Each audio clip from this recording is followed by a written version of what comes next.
Chers fidèles téléspectateurs d'Antena, amoureux de cette émission Sans Frontières, merci d'être toujours branchés sur Antena pour suivre votre émission. Ceux qui veulent participer à l'émission, ils sont dans un certain pays, dans un certain endroit, parce que nous sommes sans frontières. Nous allons y aller.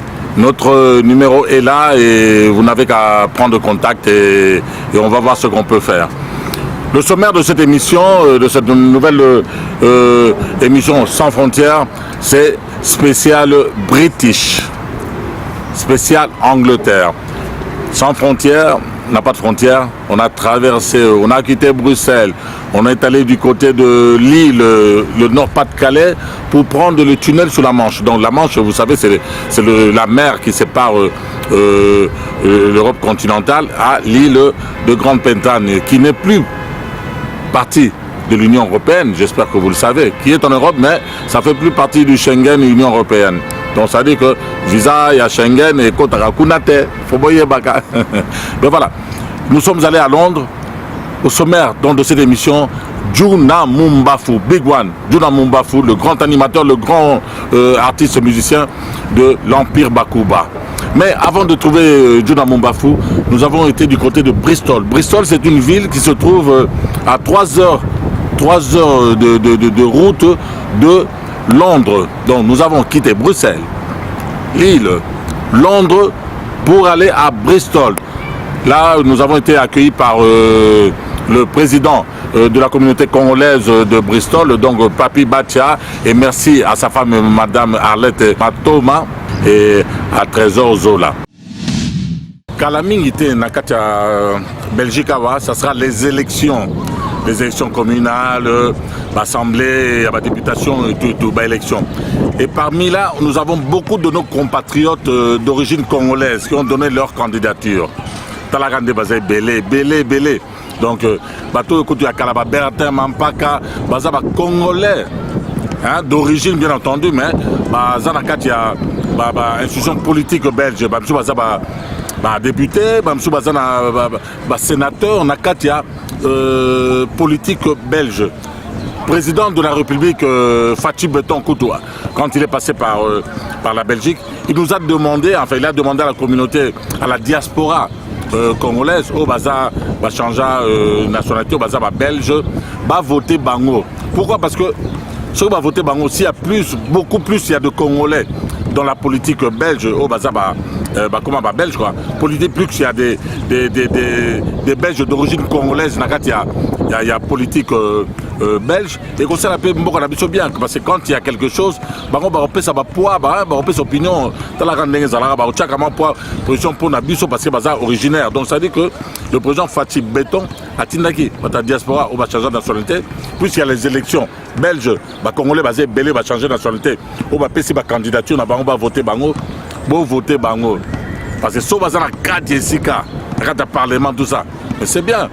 Quand il y aura le problème, il y a Congo. Mais Bako et Debiso, pour l'amour, il y a quand même place Baouta, n'est-ce pas?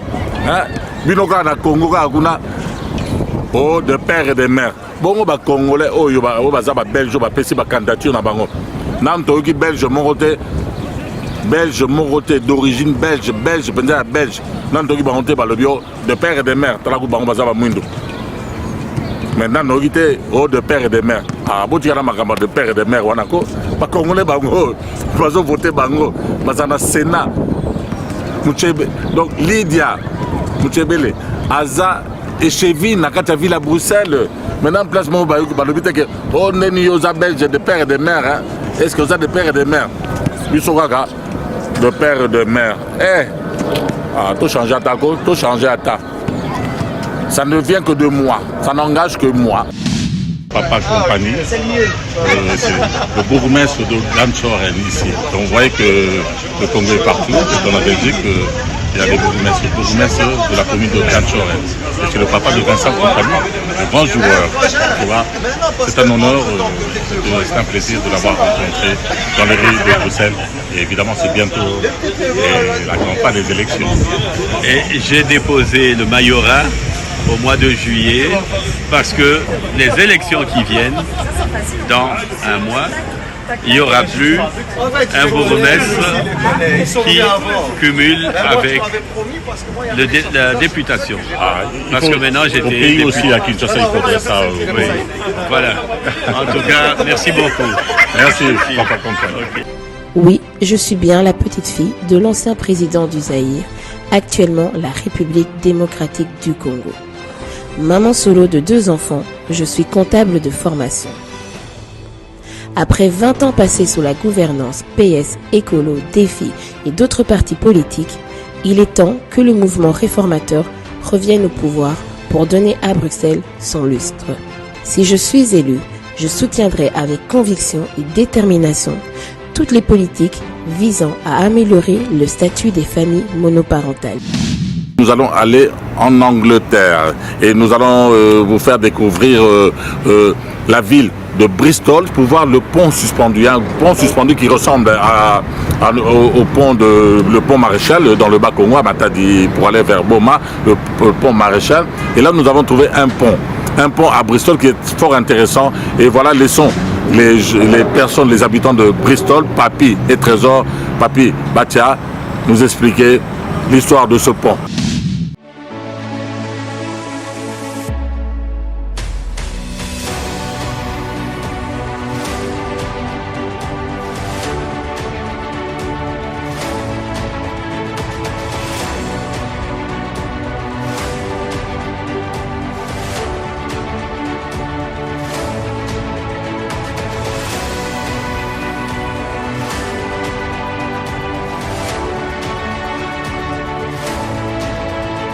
Awa toza na ville à Bristol, gare ya monument eza gare. Ouais, monument eza gare à Bristol, o eza gare ya Bristol Temple Mead. Ouais. Ozomona montre wana eza signe ya Bristol ya Angleterre parce que vous savez la montre symbolise l'Angleterre. Le temps symbolise Londres. Bon, biloko bleu. Taxi na bino, hein? Taxi na biso, c'est toujours la couleur bleue parce que Londres a la couleur na bango, Bristol peut avoir la couleur na biso. Donc c'est pour cela que vous voyez tous les taxis en couleur bleue. Voilà. Donc, on a une salle. Ici, c'est une grande salle. L'arène de Bristol, à peu près, ça peut engorger à peu près 5000 personnes. Quand c'est très bien, en tout cas. Donc, faire coffee, ça va être vraiment une grande salle. Bino boza bana ya Bristol awa. Oyo ezani na moni pont moko munene awa. Ezani. Awa toza na Bristol, pont oyo kombo lango Bristol Clifton Suspension Bridge. Donc pont suspendu.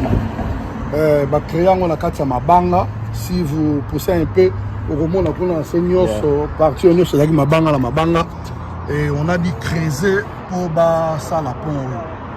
Ils ont munene hein. Vraiment munene. Timola pour balekisa ba ça la pont. Donc so tali kuna eza mabanga de l'autre côté eza mabanga donc bazui ba tongi likolo ba tia yango likolo mabanga tana sima na yo esika ozo filmele eza mabanga na mabanga o eza ke ba timola na otimo eza ba miracle nzambe. Donc on vit à Bristol auto mona kuna musika Bristol en Angleterre. Kuna nyonso ville à Bristol parti wana kuna kenda ti na centre ville. Parti où il y a poto et que nati là bas mboka mo amike province amike ba Western Superman. Oh nous sommes toujours mon apuna éclairé. C'est la ville de Bristol. Ah merci donc ba touriste ba ya minga. Belé. Donc au Bristol en Angleterre. On pousse ani na tableau wana au moment na moi ba information amike ba connu par rapport à pont elingi koloba do not cross the anglais ba binini. Na anglais ba lobi do not cross the roadway between the bridge and the pier. So qui veut dire quoi? Elingi kolak salon ko katisa te libanga na bridge dans na pont ko cross yango te. Donc danger ça, donc cela veut dire de l'autre côté kuna ko cross yango te yango na bakanga ba bibende wana po isa danger pour na ba touriste ba yaka mingi awa. Merci Trésor. Baluka na Ah, trésor. On a un trésor loi là, mais trésor Zola. Pour une petite histoire, awa pont oyo eza pont Ikaboli, ville à Bristol, na North Somerset. Bon, parti awa eza lokola moi village moko ya moke na gauche awa, na droite awa eza Bristol. Mais beaucoup de monde va renforcer ma protection parce que les gens passaient souvent ici pour Komi Boma, ah, donc sommes allés à Mi Boma, avec un maman à sauter, à dîner kuna. Eh, ils ont musique dans ma confia, à Robigate. Mingi bato basala bango bato banyongo bamindelo bakoka banyongo te. So Monique aza posa Mi Boma. Akona Na ba bato souci à Bolingo. Na ba souci à Bolingo.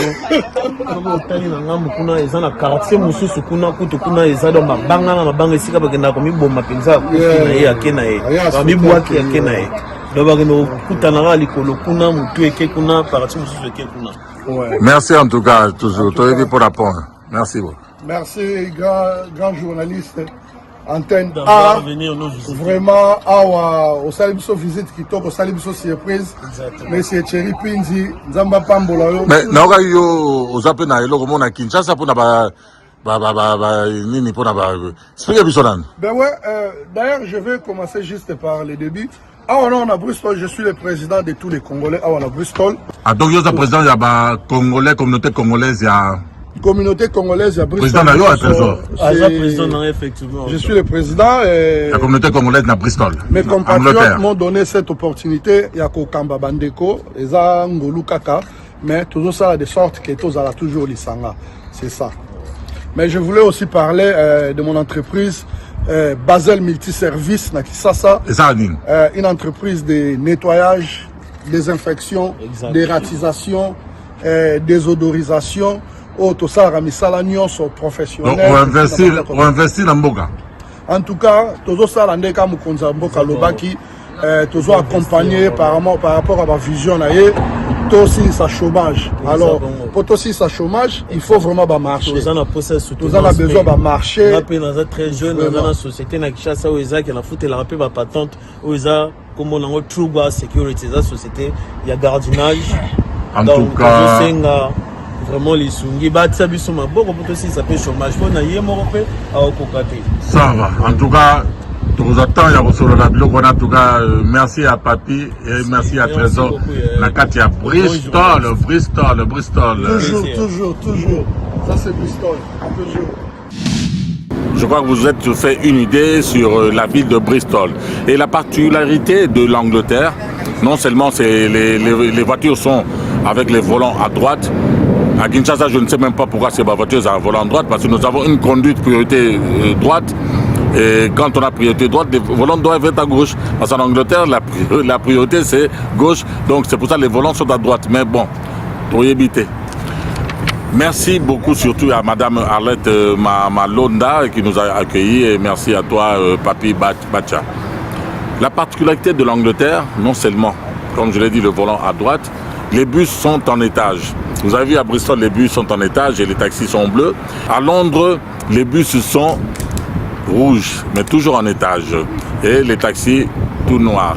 Et là, nous avons été pour découvrir, chercher Junamumbafu. Voilà un peu comment est-ce que nous sommes arrivés par bus de Bristol à Londres et comment est-ce que nous avons fait pour aller à Tottenham, là où nous avons pris rendez-vous avec Junamumbafu.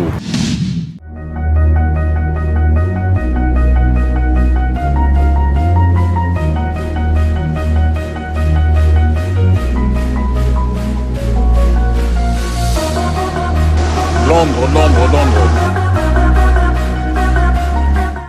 Bon. Londres. Binoko bokimaka classe bokimaka bakour ya anglais. Awa na Londres soko ibi anglais te. Ah. Bokutana na congolais a expliquer yo. Ko ba anglais ba ki parla en français te. Sœur Lelo. Tout ça à Londres, il y a qui. À Londres, il y a à Londres, à Deluxe, London, Deluxe, Lelo, responsable de tout.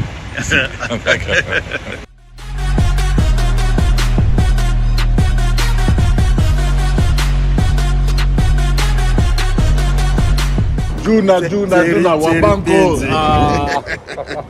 Juna, 20 combien? 25. 25 ans, vous rendez compte, 25, 6 ans. Juna Mumbafo, Wabanko, toujours. Kala. Ah, mais Kala.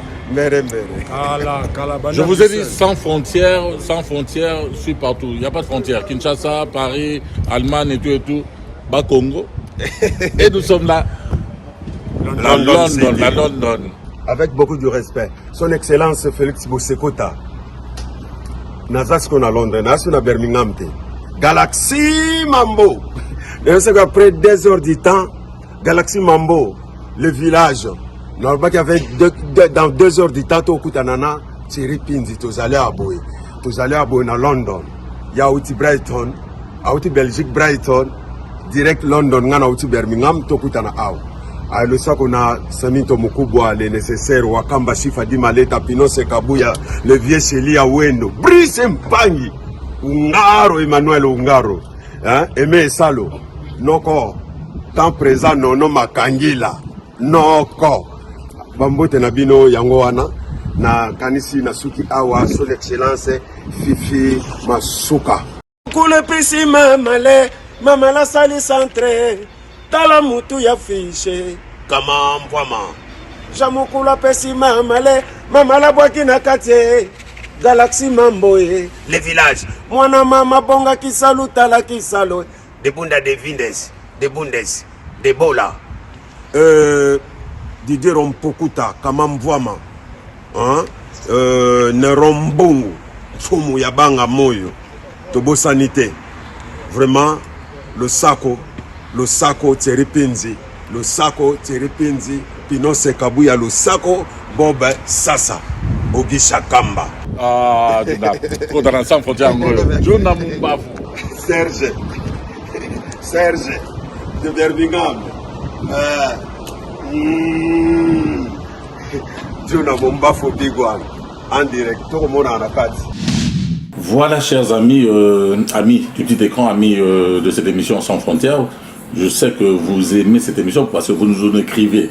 Vous regardez ça sur YouTube, ça passe sur Antenna, je vous rappelle, les jours de passage, c'est tous les mardis à 22h et la rediffusion, c'est samedi à 11h.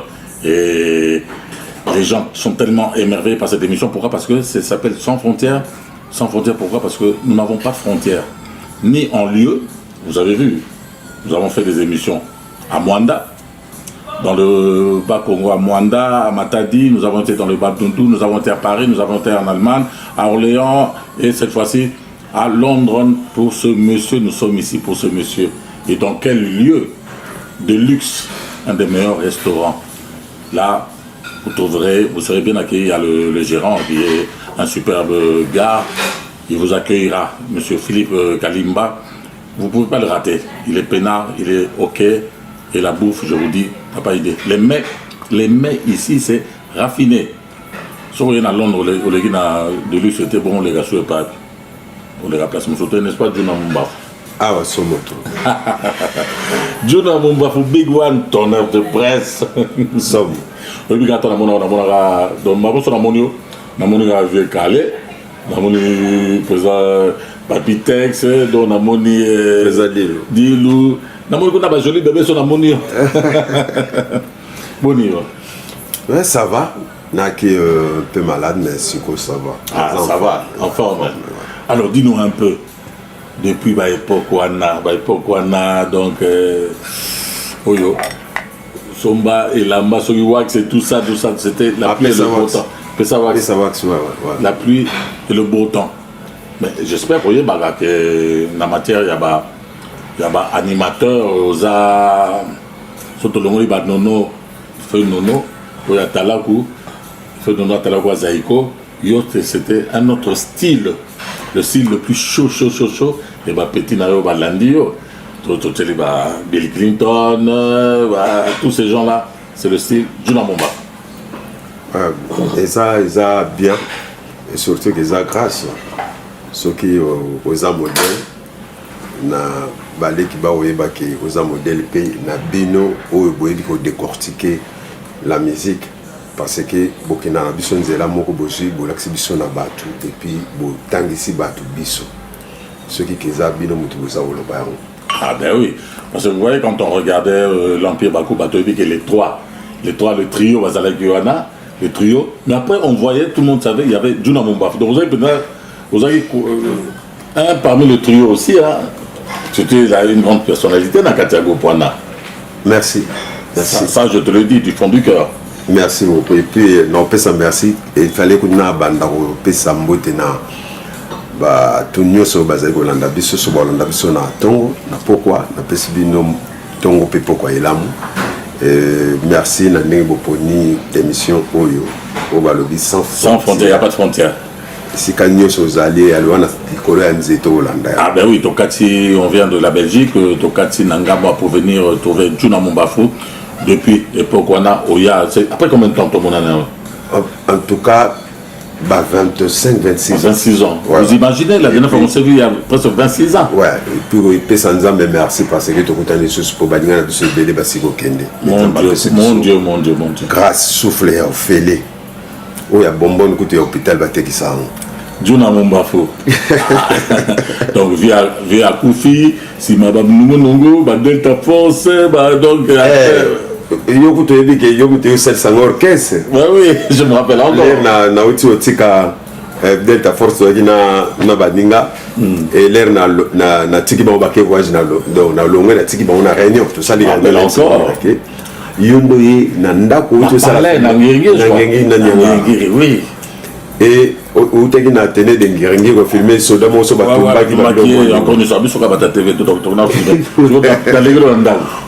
parlé ça c'est une histoire vraie hein mais yo banio ba ke ba Congo non ngana ko so non na ke ba na ke ne pas avec na ba ke ba ke pour tout ça les réunions des jeunes bon ngana tiki bino et là je me préparais pour reprendre mes idées après la mort de Pépé Calé au Naginao il y a aucun poto. Voilà. Mon il faut na kendera poto na bona poto na zongi c'est ce que idée wana.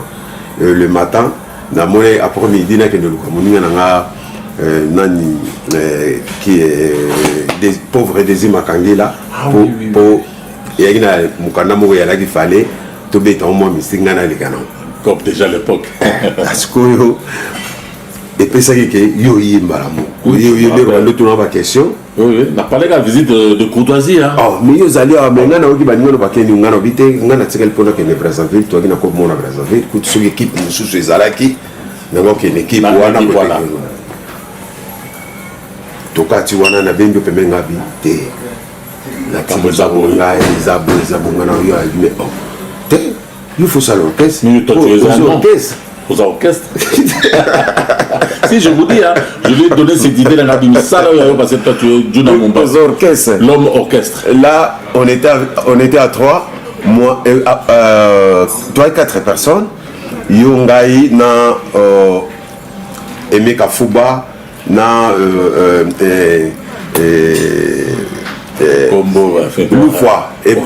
Loufoua nani Eboza Loufoua que je salue. Wana Bazawa, compagnon de la révolution. Ouais. Et bandi wana, il fallait naper ça jour batou au balingi baya pour tout recruter deuxième équipe. On a dit est-ce qu'il te mettait deuxième équipe et parcelle inondée. Inondé, t'as pas idée. Et là, tu as idée que nous ça là pour répétition musique. Donc il a signé le fois. C'est parti. Tout était parti de là, je n'en peux pas. Plein. Djouna Mumbafu. Il y a un moment où il y a un mot pour le mais Djouna, osa orchestre, yo osa orchestre. Merci, na courage au Kessenga, on a tournée de Brest, tournée de Brest, tour du monde.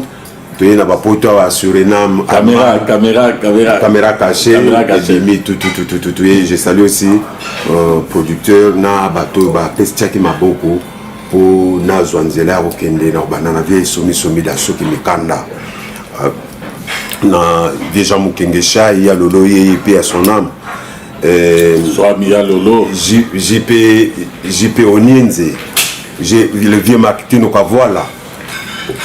Donc et puis na ngando na Seamai Bobo Peso. Donc on a le bi merci na maboko ndebo et puis sans oublier Papa Sentinelle Jean-Louis Mérite Wakomela Mela Gauthier Bélé. roi d'Angleterre. C'est évident. Angleterre. Wabanko Mbere. Wabanko, Angleterre. Alors, quand on parle d'Angleterre, vous êtes en France et tout ça, tant que évidemment, ma famille au Tindi Bangwa, après tu es venu, je crois, t'installer à Londres. Oui, pour madame avant d'aller Moromini, bâtir moi aussi ou bien famille, Bango Moko, Mikoli. Et puis, na accident na Gozwa, les na woti tourné na nini na Bakongo, na nini pardon na Manza Congo na Mola, ne aussi l'accident, le monnaie qui m'a fait un traitement batala susu et je salue docteur Tumba, makamolo bainanga, yango mundela bainanga. Abilo kolo ya bien, basai na salio le kolo très bien, amortisseur zoni. Na ye awa mundele alobinanga amortisseur na muta sali yango. Africain, on a salé en bien. Ah oui, tout le monde a un pour un concert parce que bizarrement, les combattants, les concerts de bêta en allant surtout Londres, à Wande, c'est pendant le combat, je crois, pendant le Gawa. Oui, l'air toyé, et elle est quand même mon baninga banso. Biso muto bandaki kolembisa mo motema ya ba combattant. Ya surtout bandaki et puis au début combat et bandaki awa. Bandaki aba binanga o betate. Na lukipe ba yo ya ngai toke tokutani pena ba combat. Masolo babina ngai. Il faut 3 ans. On va à 3 ans ngabia solo pena mambwa l'été ça. 3 ans na betate on va à 3 ans. Tobango sona bango titi to komotali sa bango tala mboka so to bundela ngo na baboye tout ça là et na sala qui pas même une année au bandi na bandi ba concert sinon pena na kuta ça ba yo moko tu no kam tabeta ba concert bon wa tous ça artiste moi mingi mais en tout cas ko beta na beti pas moins de 20 concerts à banana ya pas moins parce que na Londres on a obéta taba 8 fois na Birmingham parlons même pas plus de 15 fois son abi ba concert na ba mariage mususu na ba ça nous n'en parlons pas et puis na beti na Brighton na beti na Liverpool et avec Manda on a vu sur les il y a 2 semaines là avec Manda ouais avec na Londres tout ça très bien. On a salué Koumou et Place Azalina. Ah, c'était super. Tout le monde a image. Na Kinshasa. L'homme en caisse. On a coûté une malade. Après 4 jours, on a mis dans l'hôpital. Ce côté-là, on te fait confiance. Le monde en a été. Oui, le monde en a été. Mais moi, on a payé 52 fois le billet. Yaya. Le monde nous a dit. On a habité. On a se sentir bien. Et puis, na senga ina ba docteur wa pesa ngani na tension na yaki nango na nini pour surveiller voilà na tala soki tension na ngeza bien sur na obeta concert et puis na yaki na ndeko nanga wa banko mbere yayi aza momo ki expérimenté na makamwana atani ngabia ko bouger trop te yala na likolo surtout botala concert donc ce que Big One a bougé c'est une histoire parce que lui vous le savez vous avez minité donc ce monde va taper moto bouger donc va taper ba machakado et Juna Mumbafu donc quand on le voit on est content il bouge alors c'est pour ça style dans la musique on a One Man Show PC parce que moi j'estime que PC ba goût neti ba Bill Clinton on attend yemba mokola ba Inos B oh Inos c'est le style là c'est le style Juna Mumbafu on fait un peu de chant mais beaucoup de spectacles et des chants vraiment très na banza na kansana na moi li kansimo bona na pona ba moi Inos B c'est Inos na peso déjà mbote na musika na ba tout suspect bazali mais Inos na lancer au directement parce que le style de Juma Mafumbo bien peut-être faire donc vous regardez tu Bill Clinton j'ai voyagé ça c'est vous ça dans style Alwilo Juna Mumbafu wana napesa oui napesa merci mingi na nzambe parce que tu ko sala lini moko mususu pe et puis la ligne na biso wana tu ko mona na ba chanteur mususu ba koti pe na mulungu à côté na biso wana tuponaki tokene na ngoto fungola mwa ligne moko batamboka biso pe bakota ba biloko wana oui mais oyo batu babande po et yaki neti mami ba animateur parce que les gens disaient que les animateurs baza ba leader te Bakoko ça l'orchestre était. C'est moi qui a commencé. Ah ben oui. Ngam na bandi ko ça banze mon animateur à tes chansons. Oui, parce que non atala ko ba zana zai comme c'était plus à l'animation. Tandis que toi, tu étais là devant, tu étais pas donc au qui tu étais un chanteur comme tout autre. Même mon grand frère le fait il me félicitait. Ben oui. Abi les qui n'angai au bakisi brique et place au biso tchakité. Ouais. Et merci. Et puis et là on a bénéficié Belé, il était devant. Abi nanga ko changer et là Abi les qui n'anga pardon. Ata mukolomo ko changer. Zala nyo zala parce que n'a qui respecter ma casse. Nanda yo lo banaye makambo ezaki ya bien ya biso pe ya. Et je crois que tu n'as pas changé parce qu'il me semble que j'aurais appris, cher ami, il y a Sans Frontières, que Djouna Mombafo est en studio, il prépare des choses et il revient en force. Donc il n'a pas c'est quoi? Oui, on a coupé avant, na tombé malade, il y a qui énergie on a bien ça qui est dans la salle tension mataki, na qui ko préparer hommage il y a Kondo, il y a un à Talakou. La nuit, la journée, j'étais avec le vieux Kokoni Boma au studio. Sur une assassinat, maestro Niboma, le soir, Nabutu, nous ça la hommage parce que le 2 a commis à Kinshasa. Il fallait que ça la Mbangu, nous bima avant son enterrement. Au moment du funérailles, il y a des fins. Donc on a une rapidité, donc on a mis cette énergie makasi, des tensions attaquées. Et là, madame, l'amour du travail. On a zone en bas, on débattait le mixage na Paris. Et là, on s'est présenté devant un médecin. Quand on a eu 2 jours, le 3e jour, vraiment ça n'allait pas. Surtout parce que vous faites un. Sur le bino yoso la scène du début à la fin. Contrôler mieux surtout. Trop contrôlé. Pour ça, à Birmingham, si je n'abuse.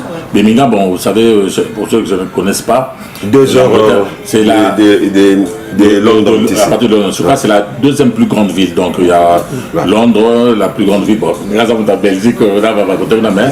Londres, je crois que c'est la plus grande ville de la Grande-Bretagne, c'est Londres, après Birmingham, après Liverpool, Manchester, et puis bon, Bristol, écoutez ça, 4-5 heures. Installé avec madame et enfant. Ouais, avec Boukasenga Chantal. Boukasenga, ma Chantal. Au cas où il y a mais ça, ce sont des gars qui donnent l'exemple. Ma Chantal. Alors, qu'est-ce qu'il en est maintenant de Djouna Mombafo, aujourd'hui préparer le studio, tout ça? Qu'est-ce qu'il en est, projet? Non, qu'une défense, on a moins de gens. On a ça, la mixage, on a mastering. Accompagné par qui? Niboma. Et puis monsieur Oba accompagné à la Kinshasa et puis Awa Mkabeta solo et pour Banzembo Zebele Limousine Manzomba. J'espère c'est toujours ah bon Dieu Bezali meto bandina nawana. Donc nazana 5 génériques donc ce peut se mélanger. Ça c'est du et puis du moumaf. Nazana des folklore mon nakatsuana na Congo baluba mélange moko boye les anakati moko des appelés à Congo quelque tout ça les paiements à rumba pour animateur azapé chanteur ceux qui vont chanteur comme animateur est-ce que biso ko m'appelle ba chanteur vice versa ceux qui to ko mata ba chanteur na 30% toi il m'a moins 30% oui outil à la 70 on a tout ça l'animation vice versa quand on a du talent tout est possible ceux qui vont ba 70% il y a chant bah je rappelle moins 30% il y a animation les rythmes de Makambo comme Chocho la salle bon en tout cas les grandes salles les obétama va concert les zongi ça fait du bien quand même les Makambo zongi il peut maintenant ça va biso pe siko to na somo ba salle tenzate mais to senga nzamba pe sa biso grâce to sala on pe awa na bapoto awa parce que biso bani ba salle na Afrique botamboli donc surtout tambola na longoli nano tosalaki na bapapa na ngai trio kadima nga moko mpe mwana bapesaki nga chance ya kobeta mpe bastade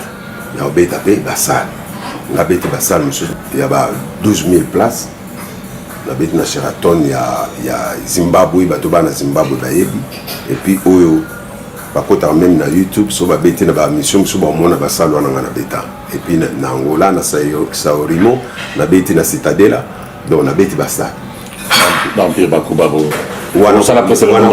wana kutunde to populaire vous allez présenter je sais pas si un des seuls orchestres congolais surtout na tout Brésil Amérique du Sud na 85 86 to beti na basale ba circuit d'hiver na Paris kuna bato babeta kuna cirque d'hiver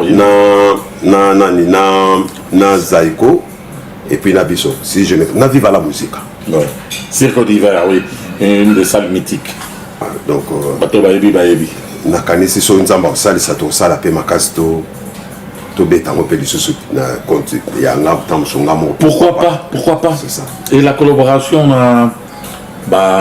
Ninga, tu as encore des contacts avec Lofombo? Oui, tu as un groupe na ba WhatsApp, tu as un groupe moko. Oui, c'est la famille. Et les autres, Bazana Poto, Bako accompagnant bateau quand même, compagnon Bani Boma, ça va tout ça, mais Batunayo, il y a Empire, quelques-uns, il y en a beaucoup ici. Bon, dans l'Empire Bakuba, il y a aussi Batu Oyo, Basen Nakata Empire Bakuba, mais Bazani Nakata Empire Bakuba. Ah.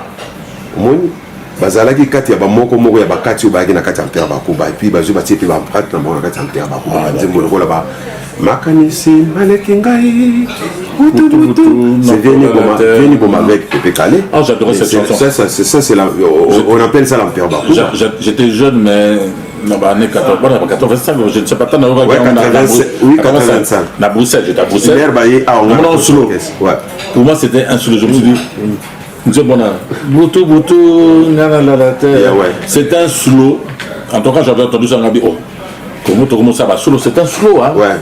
Mais si on était et mais on commence là, maman. Et mais on commence là, jingi maman. Et mais on commence là, zoba maman. Kizoba maman. Et voilà, avec bien les bonbons aussi. Mais on appelle ça quoi? C'est l'Empire Bakuba. Donc c'est pour cela dans le but que na kati ya lisolo ya ba matungulu ba ai o ya Empire Bakuba suis avec les gens ne savent pas. Les gens ne savent pas mais Bani il a absolument bon marin déjà à l'époque déjà par exemple collaboré trop Bella na ba Pepe Kale Bazai accompagné l'histoire donc Bazai Nakata VV Bazai accompagné avant que se fasse si je me rappelle si j'ai encore ma recherche n'a bien avant que Empire Bakuba ça matin vous avez Bakuba c'est ce qu'un Molenga. Ouais. Je sais. Donc, parce que l'Empire Bakuba, c'est le nom des trois, les trios. Mais le Bakuba, ils avaient déjà avant. Wana Likanisi, Yabosala Nzembo, Nini Nazoki. Donc, et après, Empire Bakuba, les trios Kadima, Pepe Kale, Papitex et Dino Monde. C'est pour cela, si on a le combo Empire. Les empires ne bango misato wana les appels na bato misusu bayaki o batali tout ça là elo bazi ba kodisimo mutu mo pe basali allez ya zale empire te matieka liboko na parti ya makambo empire babi ni boma c'est la famille oza empire les appels na famille misusu biso to ekuta ba papa na biso bazasu na sima na bango na ba famille oyo biso bana toyi to koti to komo benga pe ba noko misusu bana na famille. Ah mais dis donc ça me fait plaisir tout ça donc la nostalgie et puis voilà. Ça c'est l'historique là retenez hein donc na kati wana na retenez tout ça na kati wana ezali na ba concert misusu na beti yana nga kulutu na nga discours no benga ya tamsuku ta pena msala mususu ya osala ya na obeta place boiske ko ya yo ngotu ça pourquoi ça va te moko briske dina otala lera lobina ngamo mona ka yimoko aye yo di ngolo ba maka briske azaba to kene lu papier le vis na téléphone to ana wa banko to benga bien vis azaba ton omona ke mutata moninga na bakulutu nango ba lo ba papa leki o wana ba lo bana na ba non bani mwana yambo mwana yambo accompagné azana sima obetelanga ça va non côté à moi avant bon côté avant côté non bien mon côté avant on a fallu de la rive c'est la famille dans la vidéo ça toi ça c'est un plaisir donc là il n'a pas mis seigneur sur ya père bakuba na ba parents nanga o batika ni balé là je na profité pour na Dilou du monde il y a ça à Paris Dilou à Kinshasa il y a profité na présenter ba condoléances dans les places il y a président Dilou Mona wa ute ubungisa maman na biso Jackie ouais et donc maman bana na maman wa biso maman na bino wa bongo de biso a uti ko zonga samolumu pa nzambe il y a une semaine awa yango je présente mes sincères condoléances à maman na biso et et j'en profite aussi pour ajouter mes condoléances à ceux de Juna Mumba. Donc, qu'est-ce que tu as papa n'a pas entendu ce qui moi dit pas mon n'a papitex. Papitex. Donc, moi les pambo les bango. Mais dès que nous on a dérangé mon arabon ou il va me trouver tellement tel pour attention. Attention. Bon on a été. C'est bon. Les projets. Nazala studio. Na aussi la mixage na. T'as déjà un titre? Na ouais. Bon. Yango wana. Et ya bon. Ce que ils allaient faire tendre. En anglais. Tendre en anglais. Bon pour y a comment on anglais. Ils a kake. Le kake. Yeah. Le bateau chaud. Kake na kati wana bakingoto les alliés. Ba nini Sekilo ou Sekilo d'Oda donc Sekilo ils en a quatre donc Banzem ils a modélé nous avons hâte nous avons hâte de la so na kesi kono sala to sala mixage na maestro Lugoma et tout ça les mastering et puis na kiti Kinshasa Birmingham azate o ayaki Londres tolongo sous Londres to Hollande wa et écoutez awa dans ce beau lieu que vous voyez qu'on appelle de luxe raffiné, c'est la qualité, la classe, la qualité. Là je profite aussi pour dire bonjour, salut à toi son excellence Serge Bondo le Sako Mokonzi naza fikisi oya l'état fikisi nako bouger télépéké télémé ben fikisi son excellence Serge Bonda le Sako nzamba batela yo apesa o mikolo ebele ozo mérité yango biso toloba yango pa nzambe o balobi la voix du peuple c'est la voix de Dieu. Ah bah ouais Serge Bonda. Merci beaucoup. À partir de l'Angleterre. D'accord. Donc, chers amis, j'espère que vous avez apprécié cette émission. Juna Mumbafu, nous avons promis que nous l'avons suivi ici en Angleterre. Alors, dernier mot de la fin pour nous, Juna Vanto Kabwana, tout ce que nous entraînons, nous sommes à Birmingham. Ville, c'est la deuxième grande ville, il y a l'Angleterre. Donc, on appelle ici. Mbote Nangaï place il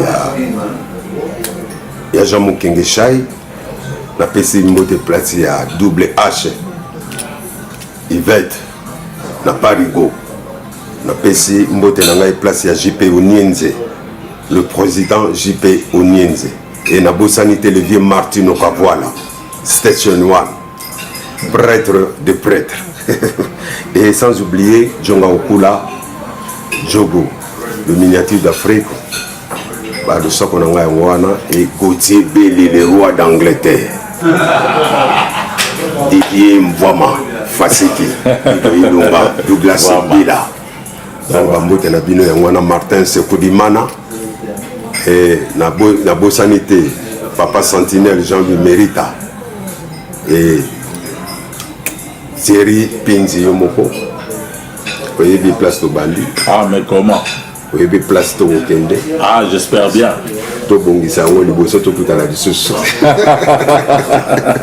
liskaka antena sala biso balance wana tusayebisa oze boviyana tuna mopafu yoyo azali na kin parade ye otokomona nde na sans frontière likolo alanda moto sans frontière oyo pas de frontière yana bazolanda biso kaka bosala émission na tobandi émission na Kingaba to faire découvrir Kingaba kate Kingaba balandi to faire découvrir Lemba par contre balandi osala ba émission bon appelle Londres bon on appelle Allemagne bon on va Paris bon on à Orléans bon on na Nice la mission donc ça veut dire qu'il y a une différence avec sans frontières.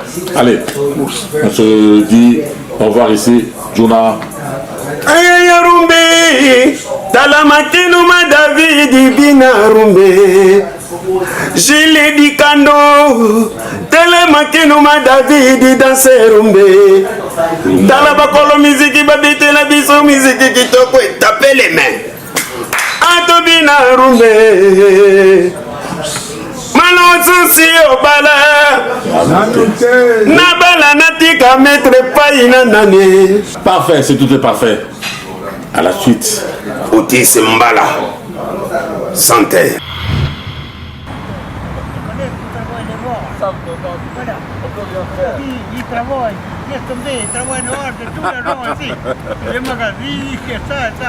Nasola master nangai aza albanais nasola master tokutana wa aspire ba problème ya poto po abi poto eza parce que eza albanais auti na Albanie donc botanga ga enfin bota la carte parce albanais tu vas expliquer que mboka eza passé quand aza bundele mais ba poto eza passé. Mais voilà, donc espérons que vous avez aimé cette émission et prochainement nous allons, comme le nom l'indique, sans frontières, nous irons en France, Toroluganani Koko Waya, Boebi Koko Waya, l'ami de Niarkos, de Papa Wemba, de Bozi Bozada, Aibi Nyos, le grand quinois, le vrai quinois, Moutoua Poto à Kala, Aibi Belé, Koko Waya. Koko Waya, Yebi Sanakadima, Sili Koba, la Dopato Kula Mambo, ça sera ça. En tout cas, merci d'avoir suivi cette émission. Merci à Blaise Lunda d'Antenne A, grâce à lui que cette émission... vas-y, ça y va. Et Lys Kaka, merci pour le montage. Aux autres de Colombo, la Mami, comme d'habitude. Gimawez, Gimwama, Batunanga, à côté Kuna, Kulumba, Onema, Ino, Tata Mapasa. William, mon invita. En tout cas, très prochainement, on vous aime bien et suivez toujours l'émission d'Antenne A. Sans frontières, nous n'avons pas de frontières. Bon, Rolanda.